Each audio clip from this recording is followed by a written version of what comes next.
Sementara memasuki rincian kandidat ke dalam sistem, tim Hari Dirgantara Entertainment telah memperhatikan portofolio Alexa. Salah satu staf Hari dengan senang hati menyerahkan informasi kepada Chelsea. Chelsea memanggil anggota staf ke kantornya. Memegang portofolio Alexa di tangannya, dia melihat anggota staf melalui kacamata berbingkai hitamnya. Tatapan matanya itu licik dan kalkulatif. Meski aku merasa bahwa itu hal yang disayangkan, tapi kenyataannya, Alexa terlalu tua, dia tidak memenuhi kriteria pemilihan kita.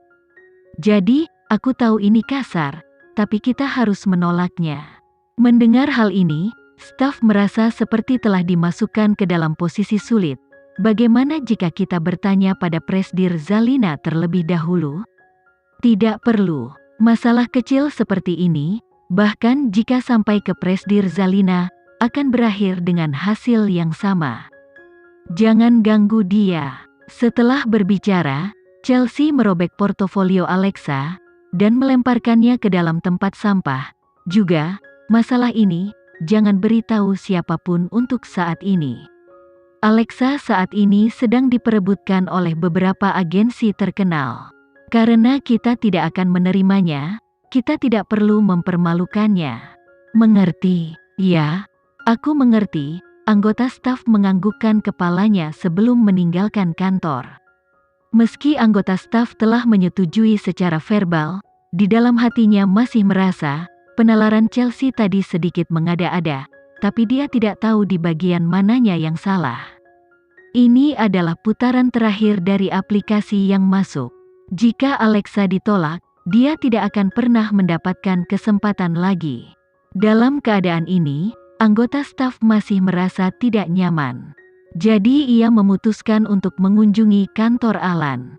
Melihat Alan sibuk dengan pekerjaannya, dia awalnya memutuskan untuk pergi, tapi Alan menghentikannya. Ada apa?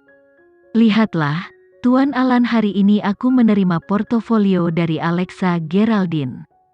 Tapi, Nona Chelsea mengatakan Alexa terlalu tua dan merobeknya.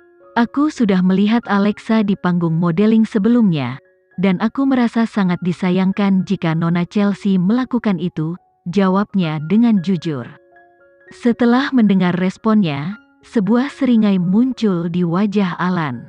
Dia tahu Chelsea akan melakukan sesuatu seperti ini, dia hanya tidak menyangka Chelsea akan langsung menolaknya. Tampaknya, pelajaran yang Alexa berikan masih belum cukup. Namun, Alan tidak berniat membantu Alexa. Sejak Alexa ditakdirkan untuk bertemu dengan si jahat Chelsea, dia memutuskan untuk membiarkan mereka saling bertarung sendiri. Jika Alexa menyerahkan portofolionya, bahkan jika dia tahu Chelsea berada di Dirgantara Entertainment, maka dia benar-benar tidak layak diperhatikan. Jadi, setelah menatap kosong sejenak, dia akhirnya menjawab, aku merasa yang Chelsea katakan itu salah. Anggota staf tidak mengharapkan Alan untuk menjawab dengan cara seperti ini, tapi pada akhirnya, dia pun menerimanya. Kalau begitu, aku akan menghapus rincian datanya sekarang. Tidak perlu dihapus. Karena ini adalah bagian dari proses seleksi normal, maka biarkan saja seperti itu. Alexa memang terlalu tua, tapi dia tidak punya sesuatu untuk disembunyikan. Balas saja lewat email seperti biasa, dia masih pantas mendapatkan sedikit rasa hormat. Anggota staf tidak tahu apa yang telah Alan rencanakan, dia hanya bisa tersenyum dan menganggukkan kepala. Sangat jelas, meski Chelsea telah mencuri pekerjaannya dalam audisi pendatang baru, staf tetap lebih percaya pada Alan. Tapi, mereka tidak pernah membayangkan bahwa orang yang bertanggung jawab atas email Alexa adalah Kenzi Sanjaya. Begitu Dirgantara Entertainment mengirim jawaban email mereka, Kenzi melihatnya.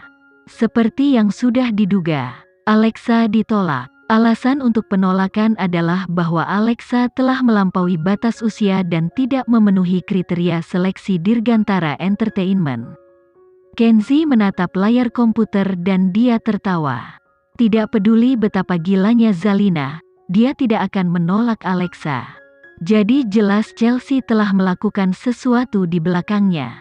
Itu persis alasannya ketika dia meminta Alexa untuk menghadiri acara amal dengannya. Fakta bahwa Alexa telah mengirimkan portofolionya kepada Dirgantara Entertainment, dia akan membuatnya diketahui oleh Zalina. Tidak lama setelah itu, Kenzie menelepon Alexa dan mengatakan kepadanya untuk melihat email. Setelah melihat alasan untuk Alexa tidak bisa membantu tapi tertawa mengejek. Penolakannya, ini putaran terakhir aplikasi. Jika kau ditolak, kau bahkan tidak akan mendapatkan kesempatan untuk wawancara. Malam ini, Zalina juga akan menghadiri acara amal. Mendengar kata-katanya, Alexa segera tersenyum. Presdir Kenzie, di permukaan, kau terus mengatakan padaku ingin menungguku bertumbuh. Tapi, pada kenyataannya, hatimu fokus untuk menjadi manajerku. Tunggu sampai kau memiliki manajer. Lihat apa aku masih akan peduli tentang masalahmu atau tidak. Tentu saja kau peduli. Alexa tidak percaya bahwa Kenzie akan membiarkannya begitu saja. Kau tidak akan sanggup melihatku menderita. Kenzie tersenyum dan meletakkan tangannya di dahinya dengan tak berdaya. Berangkatlah lebih awal malam ini, jangan terlambat.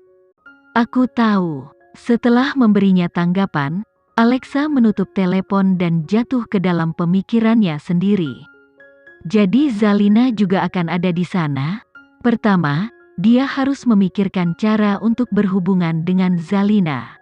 Karena Chelsea menghalangi jalannya, dia tidak punya pilihan selain menemui Zalina secara langsung.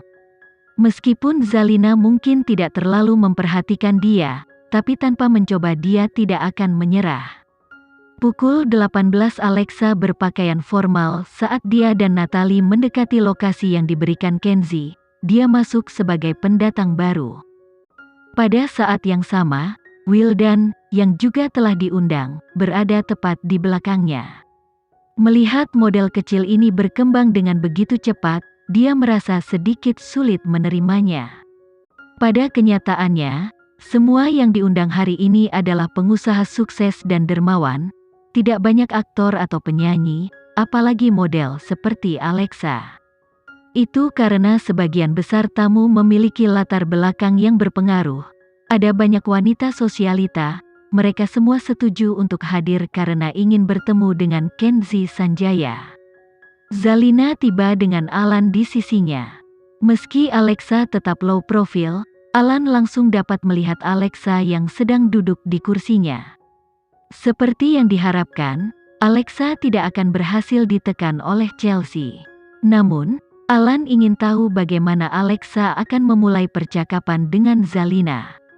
Dan untuk Kenzie Leonard yang ditunggu-tunggu semua orang, di mana dia duduk?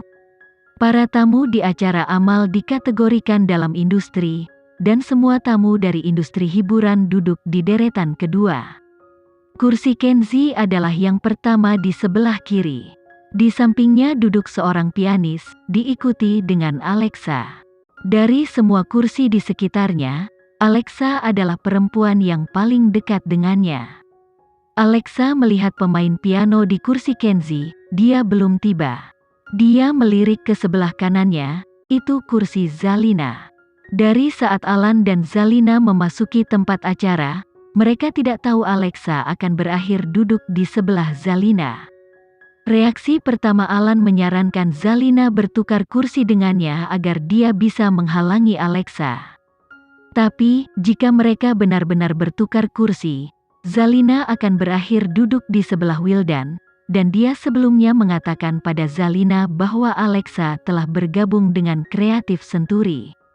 Jika itu muncul dalam percakapan antara Zalina dan Wildan, maka Zalina akan tahu bahwa dia sengaja mencegah Alexa bergabung dengan Dirgantara Entertainment. Tapi, itu masih jauh lebih baik hingga dia masih berakhir dengan bertukar kursi dengan Zalina. Biasanya, dia seharusnya tidak merasa bersalah setelah apa yang dia lakukan, itu juga sudah berlalu. Tapi, ini adalah Alexa Geraldine. Alan melirik sekilas pada Alexa. Ini pertama kalinya ia begitu dekat dengannya. tapi dia sudah bisa merasa bahwa Alexa lebih sulit untuk diprediksi daripada Zalina. Ekspresi Alexa tidak mengungkapkan apa-apa dan mustahil untuk melihat melalui tindakannya. Alexa pasti sudah terlalu banyak menderita dalam industri ini, itu sebabnya dia sangat berhati-hati. Dia sangat pendiam, seperti dia menyendiri dari dunia. Namun, Alan tahu, aturan pertama bagi seseorang dengan EQ tinggi adalah untuk memiliki kontrol atas emosi mereka. Alexa pasti sudah mencatat ini dengan baik. Tidak lama kemudian, datang suara obrolan dan jeritan dari kerumunan. Kenzie baru saja masuk dan secara alami dia menarik perhatian semua wanita di aula.